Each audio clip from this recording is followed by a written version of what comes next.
ఇది ఖాళీ డబ్బా. చూశారు కదా, మొదట తల్లి గర్భంలో ఒక్క తలంపు లేదు, ఈ డబ్బాలో కూడా ఒక్క తలంపు లేదు అనుకుందాం. ఇప్పుడు ఒక బియ్యపు గింజ వేసాను, అది అమ్మ. రెండోది వేశాను, నాన్న.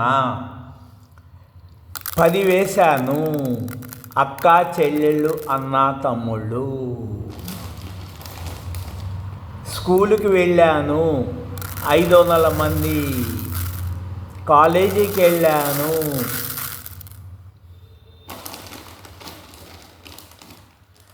పెద్దయ్యాను, కంపెనీ పెట్టాను 100 ఎకరాలు. దాంట్లో రోజుకి 100 కార్లు తయారవుతాయి, నెలకి 3000 కార్లు తయారైనవి.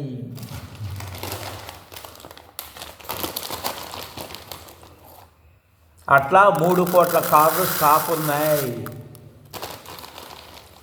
3 లక్షల మంది ఎంప్లాయీస్ ఉన్నారు. నాకు ఈ సంవత్సరము 18 లక్షల కోట్లు లాభం వచ్చింది. దీన్ని ఎస్టాబ్లిష్ చేశాను విదేశాల్లో కూడా, దేశాల్లో కూడా. నా కార్లు రోజుకి 1 కోటి అమ్ముడుపోతున్నాయి. రోజుకి 1 కోట్ల రూపాయల క్యాష్ లాభం వస్తుంది. విమానాలన్నీ కొనేశాను, 1 కోటి ఎకరాలు కొనేశాను. సెల్ ఫోన్ల కంపెనీ పెట్టేశాను, 1 కోటి సెల్ ఫోన్లు నా దగ్గర స్టాక్ ఉన్నాయి. నేను అలెగ్జాండర్ లాగా యుద్ధం చేశాను, తర్వాత ప్రపంచం మొత్తాన్ని చంపేశాను. ఇక ప్రపంచంలో ఎవ్వరూ లేరు, నేను ఒక్కడే మిగిలాను. ఒకే బియ్యం కింద మిగిలాను, అంటే ప్రపంచంలో అందరినీ చంపేసి నేను ఒక్కడే ఉన్నాను. ఇక అబ్బబ్బా ఏమి ఆనందం, మొత్తం ప్రపంచం అంతా నాదే. ఇప్పుడు ప్రపంచంలో అంతా అదే కదా, నేను నిన్ను చంపాను, నువ్వు మగవాళ్ళు చంపారని నవ్వుకుంటున్నారు. చివరికి నేను ఒక్కడనే మిగిలాను, ఆహాహా అనుకుంటున్నాను. ఆ ఆనందంలో గుండె ఆగిపోయింది, నేను కూడా చచ్చిపోయాను. ఇంతే, భూమి పుట్టకముందు ఏది ఎవరూ లేదు, భూమి పుట్టిన తర్వాతే జీవరాశి పుట్టారు.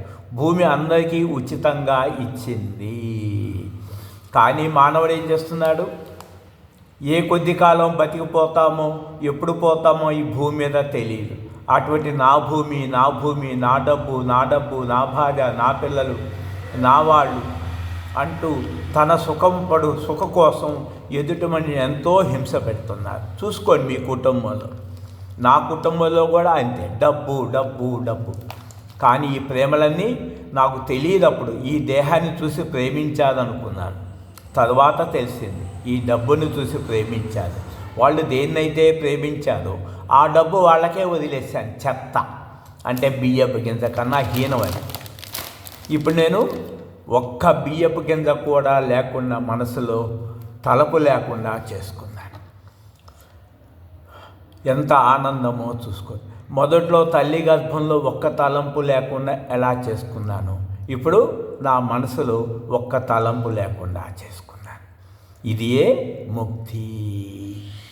ఉదాహరణకి జడభరతుడి కథ తెలిసే ఉంటుంది. అతను ఒక పులి మీద పడి జింకని చంపబోతే జింక పారిపోతూ ఒక జింక పిల్లని వదిలేసింది. ఆ జింక పిల్లని తీసుకొచ్చి తన కుటీరంలో సాకుతూ ఉన్నాడు. అది కొంచెం పెరిగి పెద్దదైంది, అయినా కూడా దాని మీద మమకారం పోలేదు. ఇక నేను చనిపోతే ఈ జింకను ఎవరు చూస్తారు అని ఆలోచిస్తూ ఉన్నాడు. ఇక ఆలోచనతో దేహాన్ని విడిచాడు. జన్మ జింక జన్మ ఎత్తాల్సి వచ్చింది. కాబట్టి మెలకువలో ఎన్ని తలపులున్నా గార్డెన్ నిద్రలు అన్ని తలపులు వదిలేసిపోవలసింది. శ్మశానానికి ఒక్క బియ్యపు గింజ కూడా ఎవరైనా వెంట తీసుకొని పోతారా? చెప్పండి. 10 లక్షల కోట్లు ఉండొచ్చు, 10 లక్షల కార్లు ఉండొచ్చు, 10 లక్షల సెల్ ఫోన్ ఉండొచ్చు, 10,000 ఎకరాలు ఉండొచ్చు, 800 కోట్ల మంది నీతో సైనికులు ఉండొచ్చు, డాక్టర్లు ఉండొచ్చు, 800 కోట్ల మంది నీకు పరిచయాలు ఉండొచ్చు, 84 లక్షల జీవరాశులు పరిచయం ఉండొచ్చు. కానీ పుట్టినప్పుడు నీకెవరైనా తెలుసా?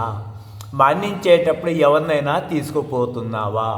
ఈ రాగద్వేషముల వల్లే మనసు కలుషితమయ్యి మనసు అశాంతి పొందుతుంది. 1996లో అరుణాచలంలో ₹5 బుక్ కొనుక్కొని నేను ఇక్కడ సాధన చేసుకున్నాను. 45 రోజులు విరూపాక్ష గుహలో, మళ్ళా 45 రోజులు రోడ్డు మీద పడుకోవటం, సింపుల్ లివింగ్, హై థింకింగ్. మరి భగవాన్ రమణ మహర్షి రాయి పూజలు అందుకుంటుంది. వారి దగ్గరికి ఎందుకు వచ్చారు?